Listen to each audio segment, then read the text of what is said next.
slowly make our way in. There's your cue.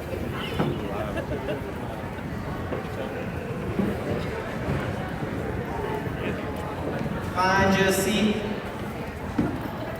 Everybody's bunched at one end of the bleachers.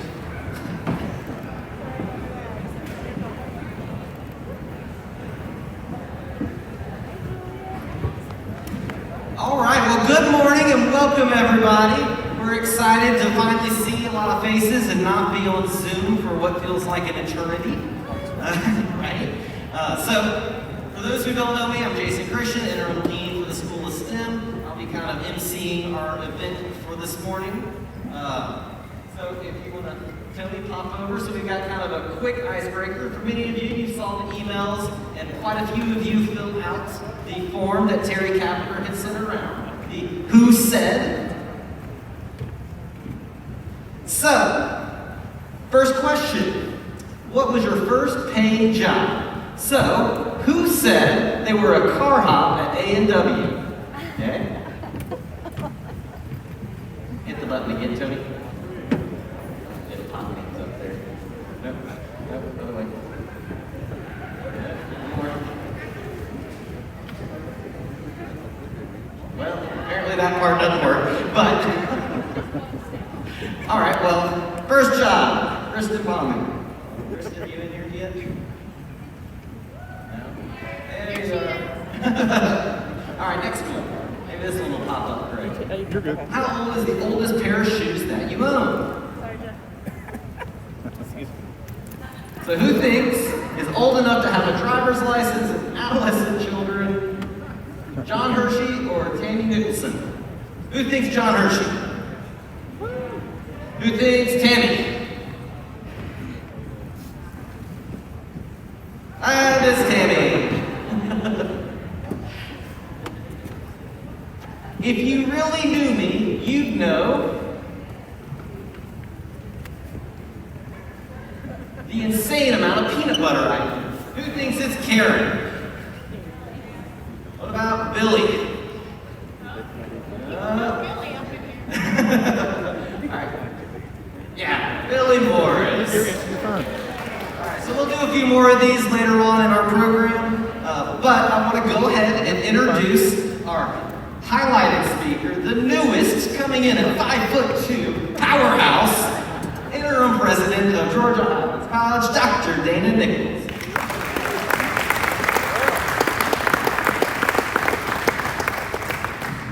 Well, thank you, Jason. I appreciate that. And for those of you that are wondering how my minor league debut went yesterday pitching, it got rained out. So we're going to be rescheduling, and I have another month or so to practice before I have to do that. So, well, good morning, Charger family. Good morning.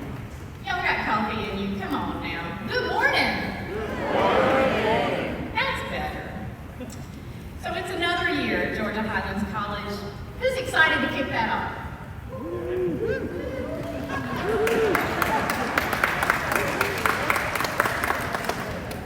Let me try that one more time. Who's excited to kick that new year off?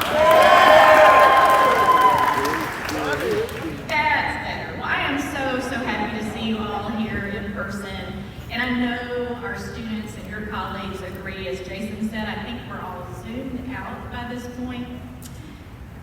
You know, this is an incredible year at GHC because it's the start of so many wonderful and new points of interest we get to discuss during today's in-service. One topic, which is really the overall theme of today's in-service, is our new strategic plan.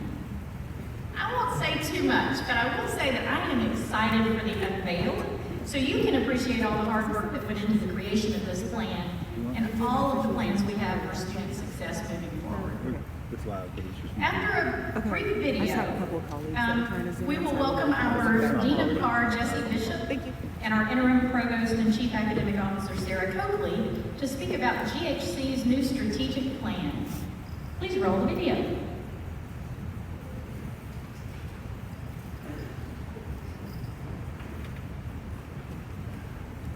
When a college makes its mark in history, it's to say, we are here. Now, after 50 years of making history, that statement becomes, we are here to stay. For 5 decades, communities throughout Northwest Georgia have looked to us as a provider for accessible, low-cost, high-quality college degree opportunities. In the 70s, when our communities needed more qualified nursing graduates, they looked to us. When teachers in the region needed specialized training, like those professionals seeking careers in nearby Georgia School for the Deaf, or when the community needed a regional police academy, and when there was a need to train the next generation of journalists through hands-on publication work with a direct connection to the Georgia Press Association, they looked to us. In the 80s and 90s, when the university system of Georgia sought the first institution to adopt computer literacy and install computers throughout a college, they looked to us. When our service area needed dental hygiene graduates, when communities needing a stronger college presence requested a site closer to home, and when a growing need to provide online options for students working full-time while taking care of their family continued to rise, they looked to us. All through the 2000s, our communities looked to us for expanded course and degree offerings, and we delivered. From foundation camp to STEM camp, from articulation to graduation, from art to zoology, and from mentorship to entrepreneurship, GHC has addressed the needs of our communities. For 50 years, GHC has been a community that takes charge and helps others take charge too. We have not simply been on the sidelines of history. Instead, we were making history, making our college community better and stronger, meeting the needs of the students we serve. For 50 years, our communities have looked to us, and they look to us now. From our 50-year foundation, we now charge forward. We charge forward by building upon who we are and by remembering who we are in every action that we take next. As we have always done, we will answer the call across Northwest Georgia for more graduates of innovative curriculum designed around rising careers in areas like logistics and supply chain management, criminal justice, building information modeling, healthcare management, financial technology, and so much more. We will continue to make college career programs affordable and accessible to the communities we serve. And these programs will be carefully crafted to instill the highest levels of academic excellence in each of our graduates. At the forefront of our decision-making will remain the inclusion of diverse backgrounds, talents, and perspectives through the ever-focused engagement among everyone in the GHC community. We will work together with our students, our alumni, our employees, and our communities to ensure Georgia Highlands College is a place for all students to excel. And at the center of all we do and all we are and all we have always been is the heart of Georgia Highlands College, the heart of the past 50 years and the future, the heart of our 50 years and forward. We care. And for the next 50 years and beyond, that will never change. It is who we are, and we are here to stay.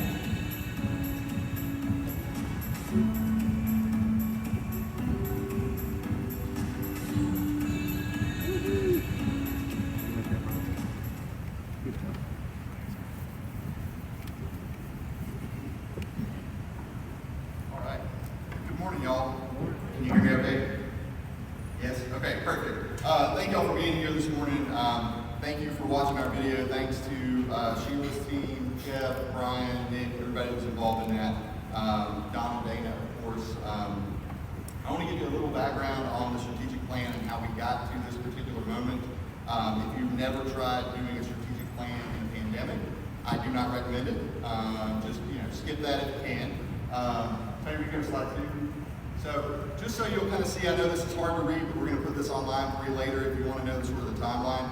This work began in earnest in late 2018, and it took us that long to get here because we were dealing with a bunch of different things. But I want you to know that there were a whole lot of folks involved in this process. So over 25 months, and that doesn't include the 8 months that we took a pause during 2020, we had over 20 events. We did 6 major surveys. There were 150 distinct employees who were involved, and over 1,300 students that gave feedback in various forms, whether through surveys, focus groups, one-on-one conversations. So a lot of data collection and a lot of data analysis went into this. We had a lot of conversations with stakeholders, both internal and external, and that leads us to our values. So when we started out with this project, we had 10 core values, and that is way, way too many. It was hard for us to live all 10 of those. They were a little bit confusing, a little bit confounding. So the first thing that we did was take a look at refining those and kind of really focusing in on the core of the core values. So here you can see some language that came up through all of those different surveys, all of those focus groups. And when we whittled it down, we got to these 5: access, caring, inclusivity, engagement, and excellence. We felt like these best represented the values that we can live and the values that we want to live as we move forward. Next slide, please. Good morning, everyone. So what are the priorities of 50 and forward? As you can see and read, and I'll go through these priorities are not far from all of the things that we embody and have embodied over our 50 years in history. Priority 1 is access and opportunity. So we will provide access and opportunity to high quality academic programs by focusing on comprehensive enrollment management processes and employee recruitment and retention processes. Priority 2, inclusivity and engagement. We will engage with our communities to ensure we meet their needs and those of diverse communities by being inclusive in all that we do. Priority 3, student success. We will provide services, experiences, and resources that support student successes across all modalities, all programs, all courses, in and out of the classroom. And priority 4, efficiency and effectiveness. We will create and maintain a culture of continuous improvement, allowing GHC to maintain low tuition and fees while increasing services to students to support academic achievement.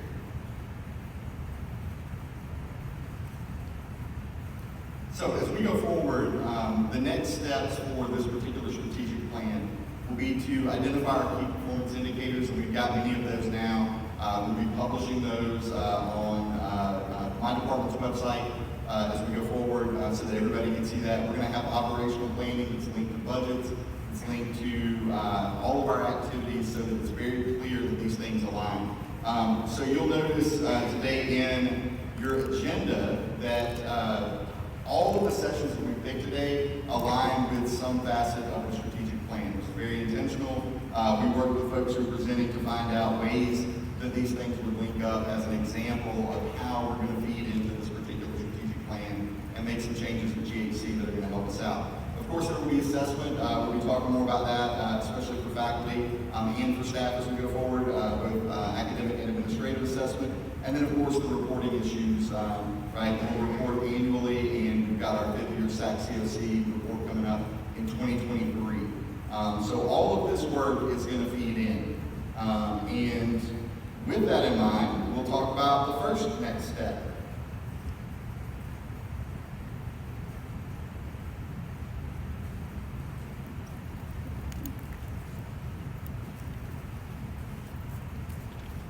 Well, I am excited to announce a change in the structure of reporting directly to the president. I think it's going to be a very positive one. I introduced Jesse earlier as the Dean of PAR. How many of you, with any accuracy, can say what PAR stands for?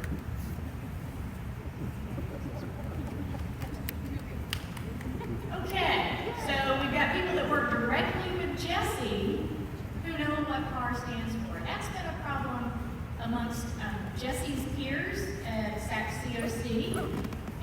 what he really does is much bigger than what par would seem to indicate. We are not par players here at GHC. We are excellent players. We have to think in terms of institutional effectiveness and strategic initiatives. So, I recently asked our acting chancellor, Teresa McCartney, if she would approve a move from Jesse being Dean of PAR to Jesse being Dean of Institutional Effectiveness and Strategic Initiatives. In order to put him in the thick of things, we have also received permission not only to change his title, but to move the reporting structure so that he is part of the provost office now. This puts him in alignment with the other deans, allows him to participate on the front end in important conversations that impact us. So this is a very positive change, and I will turn it back over to Sarah and Jesse if they have any words that they'd like to add. So the biggest thing is it means that the academic side of the house, specifically the deans and the chairs, now have to deal with me on a regular basis. That wasn't happening before, so I'm sorry, but you're welcome. Right, because now we'll have access to lots of conversations about data, lots of conversations about institutional effectiveness. It also means that for those of you who are involved with projects like Momentum Year, Mindset, Complete College Georgia, all of these things, work that my unit has been doing for quite some time and supporting for quite some time, we'll be a little bit more engaged in that work and be able to offer a bit more leadership in that area. So I am very, very excited to work with Sarah in the Provost office and to be back on the academic side of the house. Yeah, let me just say that I'm super excited to have Jesse involved in all of the things that are underneath the Provost office. I routinely find myself in meetings with all folks in academic affairs, and we look around and say, well, we need Jesse. Can we ask Jesse? We need Jesse's team. And so this just really makes sense. So really excited. I'll talk a little bit more about the structure of the Provost office and all the change when we reconvene after breakout sessions. So I think now we're turning it back over to our esteemed MC, Jason Christian.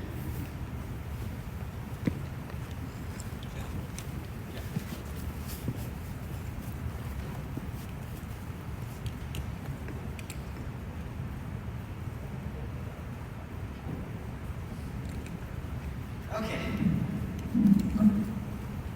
Alright. So, we are going to all vacate this room and head towards the big oak trees right across the way from us. That's where they want to do the group picture like we do every year. But before you walk out, let me give you a few things. From there, we'll break off into our breakout sessions for the day. So there's a couple room changes. If you were planning to do the P-card training, that's session 1D.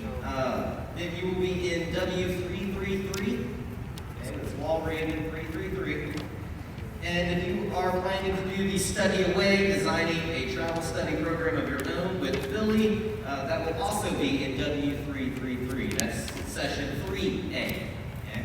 So as you pick your rooms, if you're not familiar with the Floyd campus, there's a map on the back of the agenda that shows you where everything is, but generally speaking, it's all that direction. Okay, so if you're walking that way, you're going the wrong way.